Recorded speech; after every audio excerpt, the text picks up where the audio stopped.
I'd like to first tell you that it's a very challenging talk for me emotionally. There are two reasons for that. One I already mentioned in English, in Turkish, that after several years I'm here at home again, and it's going to be, it's a really interesting emotional state for me. The second is actually I've got a family member in the audience who knows me since I'm a tiny little baby. My aunt is here, so to present in front of someone who knows you for a long, long, long, long time is a really challenging task, I think, if you've ever done that in your life. So I'm going to talk to you about urban lighting, and I think I'll touch on very similar things as Kai and Kulapat did in the morning. So I think we are all going in a very similar line in the conference so far. So my question in general in life, I would say, is how do we achieve a better living quality? How do we create a better world for people? For no matter what profession we do, any profession should exist to create a better world for people, for living. So in the case of people who gathered here to talk about light and who care about light, even if you're not lighting designers, you are here because you care about light. It's important to think about how we actually use light to be able to create that world that's going to be better than what it is now. Because I'll show very similar examples as Kai did earlier today, just before me actually. When you walk in the streets of any country, any big city, it could be small, it could be a large city, it could be crowded, it could be not so crowded. You always see images which tell you somehow that there's something missing, something emotionally, something is missing. And I call it, Kai put it in words of social sustainability, if you like. I put it in words of emotional sustainability. Some emotional aspect I find is some living quality is missing in the way we design urban lighting in many, many different places in the world. So it is very sad because as a race, as a species, human beings are almost the only race that can appreciate beauty, that can create beauty, being conscious of that and live with that. But on the other hand, the way we create our cities is just as if there are monsters in them that makes us sad, or there are big clouds that makes us not really enjoy. So we on one hand, we appreciate beauty so much. On the other hand, we create so little of it, and we almost generate an ability within ourselves to be able to put up with not having enough beauty around us. And I find it very sad. So I'd like to analyze that with you in the theory of the golden circle. So I put the of design after that. It's basically based on a talk I heard some time ago by Simon Sinek, How Great Leaders Inspire Action. And it basically starts with a circle. What he says is that almost all people working in life, they know what they do. So you're all very familiar of the outcome of what you're working towards.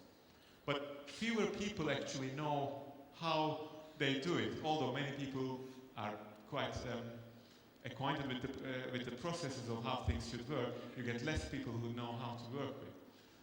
But the real few minority of people are the people who actually know why they do what they do. And those are the leaders who actually inspire action, who trigger action in bigger societies. So what he said in his talk was, these are the people who work their methodologies inside out. So they start with why, and then they go to what they do, because what they do is the least important thing compared to the big picture. So I find this graphically not great representation, so I turn it the other way around. So I think why is, at least in a design sense, why is the big picture of the design?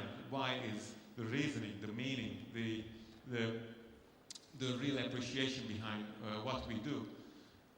And if I change the words a little bit and apply it to a bit closer to design and lighting design in particular. First, there is a vision. Vision exists. Vision, I don't know how it's being translated, but I don't mean vision as in the sense of seeing, but vision in the sense of vision, the meaning, the appreciation. And once you got the vision right, you can come up with an approach, you can come to an outcome. So there'll be different designers coming to different approaches and different outcomes. But it's basically as simple as, say, I'm a lighting designer, I go to a client and I say, hi, we are a great lighting design firm, this is a great design you would get, we'll use the best approaches possible, and then would you like to do business with us? Is a different way of putting it. Or if I go as a person who starts with my vision, and if I say, hi Mr. Client, I believe that your project has such a potential that it's going to make a difference in the whole world. It's going to change how things are done, and people will be really shaken with that. And we are going to use all our capabilities to be able to do that. And we just happen to be doing lighting design.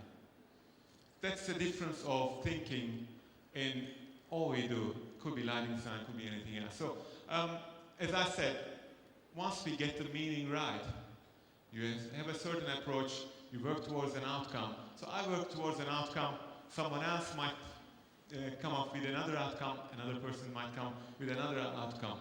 Or you could have different approaches working towards different outcomes. You can have different lighting designs, all of them work in many different ways, all of them use different technologies, all of them incorporate different elements of the spaces. But they can all be good as long as they all understand why the project really exists. So this is the way of working it out, I suppose. But when we look at our daily activities, we are very much concerned with how we do things, what we do. You know, it's a general process, because in general, Emrah asked a very key question actually, which I was going to talk about right after the keynote speech. He said, how do you know when you know the reason why, and when you're trying to generate a reason why, when you make a design and when you try to communicate with your client? If it is being tiring, I just changed the picture. I think the difference is very simple. The difference is when you try to come up with a reason why, that's not the reason why. So that's just trying to make something out of something that doesn't exist, and it means that you don't really understand how the design, where the design should go, what it should mean for your client. You are just trying to basically just apply something with what's in your mind into the process. Sometimes it's intuitive for many designers, so, or it happens to be the case that by chance you happen to do a good design, but it doesn't. It happens to relate to the right vision, right reasoning. So most of our activities in a daily life is concerned with how we do things, and we take it intuitive that there is a reasoning. It's thought anyway, so we don't need to worry about that necessarily, and we just go towards outcomes. And I think this is one of the key reasons, if not the key reason, why our urban lighting atmosphere in most of the world is not as good as it could be today. And I'll try to explain it and shift the discussion to just another topic, which is the basic needs in design.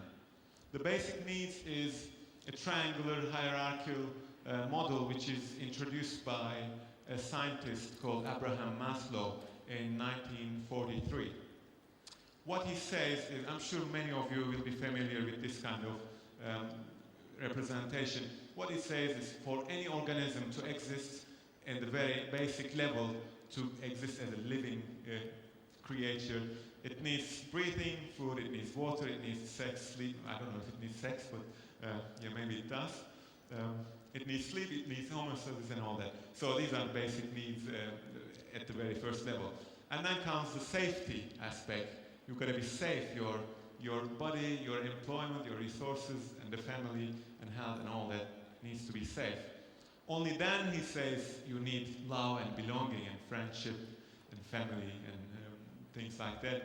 Then comes the esteem, your self-respect, your respect for others, others' respect to you, your achievement, and then at the very top you get actually the self-actualization, which is actually creativity or appreciation of beauty and culture and lack of prejudice and acceptance of facts and all that.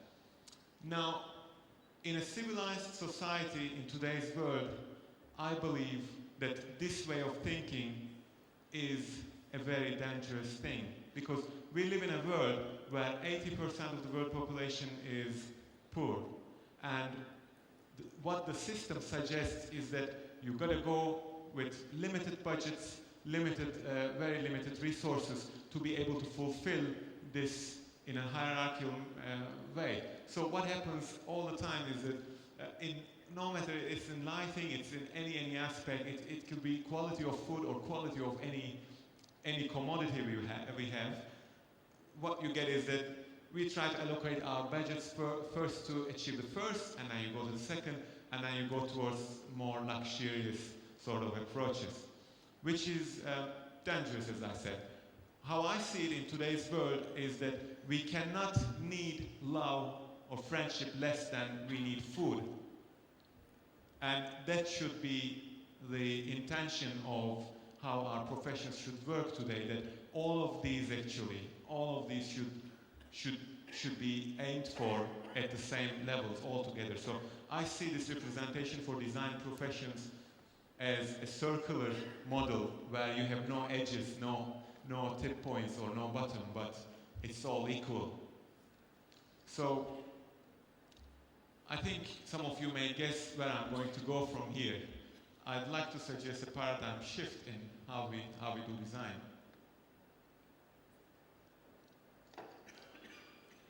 By the way, in the beginning I was going to say this is actually a first step of another paper I'm working on, and it's called, in Turkish it's called Işık Tasarımcısı, Tüketim Toplumunun Şeytani Güçlerine Karşı.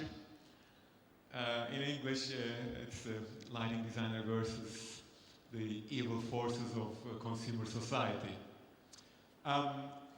What I think is key is to look at this for urban lighting and make reference to, or how I worked it out, it was to make reference to how we do lighting design now based on these hierarchical models. So, first of all, we've got physiological needs, visibility and functionality. So when I'm designing an urban lighting scheme, the first thing everyone thinks of is that you've got to make the place visible, you've got to make the place function so that people can actually walk around. Then comes the safety and security. By the way, when I'm talking of this, I'm talking about the vast majority of how lighting is constructed around the world. I'm not talking about specifically how lighting designers do lighting. But this is the reality we all face, and this is how lighting is done in most of the world. So safety and security, and in most cases, in many countries, the standards on lighting, the recommendations and everything almost stop at this point. That's the minimum you need to achieve. As long as you give this exactly like I said, you walk around with your lux meter, everything is visible, you have your vertical visibility, vertical illumination, so it's safe, done. But if we continue, only then we see love and belonging. I see it as orientation of someone in a space at nighttime, and wayfinding, so you know where you're going in the space, very similar to you know where you're going in life with your relationships or with your friendships. Then comes esteem. I think esteem is giving an identity and giving a landmarking character to the spaces we design at night time, which is equally important. And at the top, I would say the enjoyment, the joy, the appreciation of beauty, the surprise that people can actually feel when they are walking in spaces during night time. So this is basically how I believe we should approach the design process. And then I would like to take this circle and put it all the way here and say that the reason why we do something, the vision of the design, should always be guided by all of these in an equally important manner. The first and biggest criticism would be, yeah, there are cost issues, budget problems and all that. I think that's an illusion. That's an illusion because there is, in the world, there is enough resources. It is just that the way it is distributed and the way it is utilized is very inefficient at the moment. We've got to think, we've got to change our thinking in not only lighting design, in many other aspects. Now, next, I'd like to talk about a few of the work I'm involved. I'm not going to give details of many projects, but I'd like to show a few important aspects, I think, challenges we faced in the process of how we did things. And I think we tackled some of them just because we were aware of some of the vision issues in those. Some of these projects are bigger, some of them are smaller, but they all have different issues we face. So one project I'd like to show is the Australian Museum in Sydney. That was a new research and collections building being built. We work with one of the best Australian architects. And the museum is one of the leading institutions in the world in the field of natural history and anthropology, and they've got lots of specimens of different organisms, butterflies and bugs and minerals, those sort of objects, and they actually guide most of the world in these kind of natural with their knowledge. They have around 300 staff in the museum. This is the museum. So what they were going to do in their campus is to build a new facade, and in this building they were going to have their collections and their research laboratories included.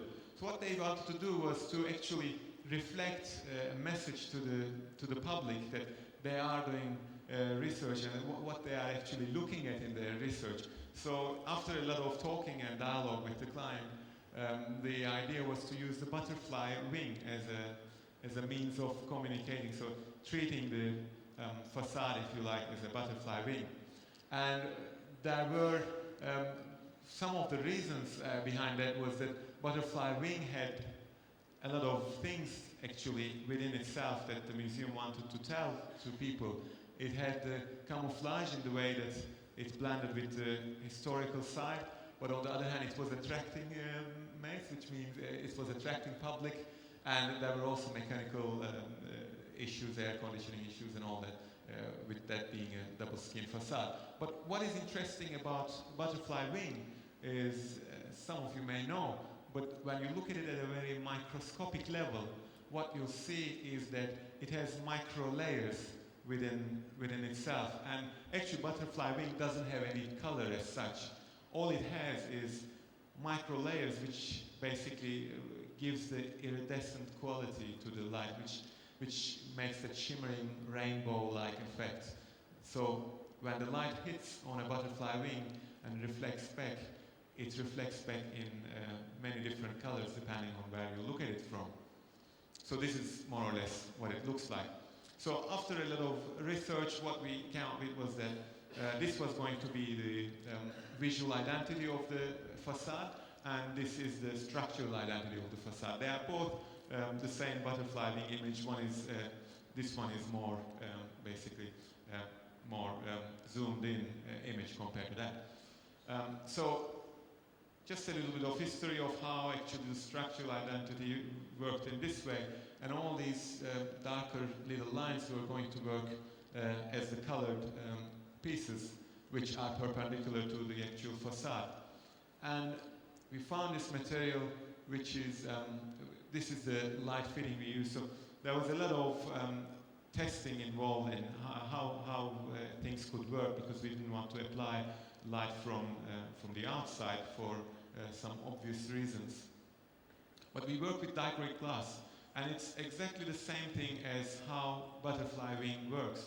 A dichroic glass actually doesn't have a color pigment in it, but what it has is actually that microfiltration capacity that it actually selects the wavelength of the light in a certain way. So this is the same glass prototype looking at different angles. So you see different colors when you see it from different angles. So we did a lot of tests with luminous objects with that, and basically that came out to be the result. And as you walk past by this installation, it changes color. It doesn't change color because the light is changing color. It changes color only because you, as the person, you are perceiving it in a different color because of the incidence of light to your eye. And this is a detail of how it looks like in close up. And one other thing we thought about was that these structural elements, obviously they are reflectors as well. So them being reflectors, what you get is this interesting color mix on the actual building facade when you're looking at it a very narrow angle. The second project was a project we faced an interesting challenge by the council, by the municipality in Sydney. It was a library and community centre building in the centre of Sydney, and this is what it looked like in the beginning when the project was going to start. So the library was housed in this building, and there was a childcare centre and a community centre as well. And the architects came up with this design and proposed that we have a glass facade. It's a double skin facade again, but there's an atrium, biofiltration atrium, basically in the facade itself between glass layers. You have plants growing, and it almost ties in with the pedestrian area. The challenge was that the municipality was very strict on the pedestrian lighting levels, which would be the case in all different projects also you work with. So this was how the site was. These are the existing light poles when we arrived on site. And we said, okay, this is how the building is going to be. We have a courtyard in the front, it's open to public. So obviously this being where the building was going to stand, this had to go. And the council said, okay, if you're changing the site, you are not just supposed to fix what was there, but you're supposed to increase it to a level that is acceptable now. So what they said was you were going to put 4 light poles, 2 of them right in front of the building and 2 more on the other side. And this was the approved light fitting that the council used. It's not a bad fitting whatsoever, but it just didn't fit what we tried to do with the building. So here we had a big challenge. So after a lot of dialogue with the municipality and architects and lighting designers, all part of it is working as one team. We tried to show them actually we can at least push a couple of light poles to the side, open up the space a little bit, and we can use the actual internal lighting to be able to give you the pedestrian area lighting, which at first was a no-go whatsoever by the council because of lots of reasons they listed to us. But that's why I'm trying to come to that. If the vision is clear to the design team, people work beyond what they're supposed to do. And that's what we did. We really worked much more than what we were supposed to do because it was just easy to put the number of light fittings the council asked for and just get along with it. But we did an entire analysis of the site. We did light measurements of what was there, what was the original design, what was the situation at the time, using the water surface as a reflector, and also the facade, the roof as a wave-shaped reflector, so that it becomes almost seamless how the light is existing in the building. Even at night time, you get a daylit sort of feeling. What is important for me in this talk is one aspect of the side walls of the building, which you also saw in the slide before. These side walls, the material chosen for the side walls were chosen very consciously of the idea that the building needs to exist at nighttime as a landmark, and actually try to minimize any external need for external lighting. And it works during daytime quite well, but also at nighttime it becomes a glowing object. And actually, interestingly, it doesn't use so much light because around it, it's so dark that the contrast does the job for the lighting difference. And that's basically what you get from that. I'd like to talk about Sydney Opera House a little bit, that being a very, obviously, a very iconic building, and I was very, very fortunate enough to actually get the chance to work with such a building. But I'm not going to talk about the entire project. I'll actually talk about a very small part of it where we had a particular issue. But I'd like to tell you a little bit about its history, because I believe it's an interesting one. This is how Sydney looks like. It's almost as beautiful as Istanbul. Not quite as much, but almost. This is where it is. And the project I'm going to talk about is this little cave-like space here. During daytime, you can see actually how dark it is compared to the other. This is not actually exaggerated just because it's photo. It's really, as you walk in there, it's a 100-meter passage. It's an outdoor external area, but it's just covered from the top. And there were a lot of glare issues because actually the sun travels this way, and this is the western facade. So you get a lot of narrow sunlight straight going into this space. And this is basically the main space where you enter the building in and out to the box office, to the ticket offices and all that. So there was a lot of issues of security, safety, as well as the fact that you actually experience the structured beams of the architecture the first time in here as you walk into the building, which you'll see in a moment. But I'll just quickly talk about the story that when Jorn Utzon, the Danish architect, actually went to Sydney to design the building, he took his consultants, since the company I work now, with himself. So that's how two Danish companies ended up there. But the interesting thing was that the design, how Utzon designed the opera house was very much experimental. I'm sure many of the architects who are here will be familiar with these stories because you all study these and you may know the background of it. The fact is that it went on for 10 years. The budget was tripled, quadrupled, and it was just becoming a political issue. And actually, at the end, the Utzon, just because he was designing the building as it was being built, because there was also literally no technology to actually design a building like that in the 60s at the time. What happened was that he was forced to resign, and he actually left the building when it was just like that. So actually all the interior areas and some of the exterior areas was completed by other architects in Sydney. And the interesting thing is that he himself never saw the building when he was while he was alive, and he actually passed away last year. But what happened was, in the meantime, the people had the initiative to go back, to have the vision, to go back to the man himself, to Denmark, because he couldn't travel to Australia anymore. He was in his late 80s or 90s. He had health problems. People went there and documented the entire ideas he had and the vision of the building back in the 60s, which didn't come to life as it was built.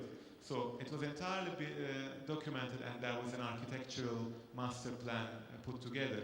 And as part of that, we were lucky enough to work on a lighting master plan, which was part of the architectural lighting master plan.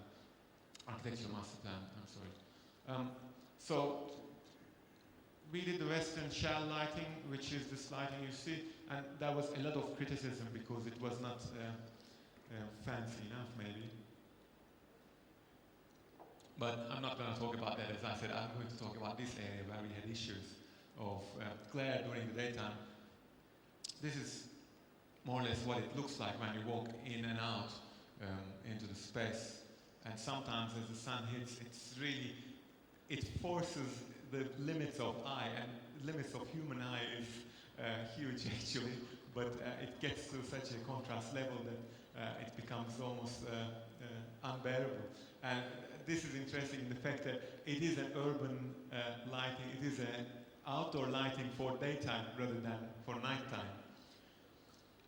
But obviously there was also nighttime lighting. So this was what existed in space. And when I was talking about the structural beams, I meant they are really beautiful objects if you like them as they should be.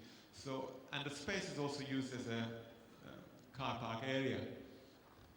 So what we were looking at was using similar technique as what was there, but trying to work with the surfaces which were larger enough to be able to work with the contrast with the daytime sky conditions, so that I'm sure you clearly see that the brightness on the surface, although it is nowhere as near as the daytime brightness, it really helped ease it on the eye. So this is images from the tests we were undertaking from the prototypes, and there were quite a number of light fittings which were tested, some warm, some cool, and the idea was that during the daytime it was going to be much more intense. It had to be much more intense compared to the nighttime, where you don't have any daylight issues.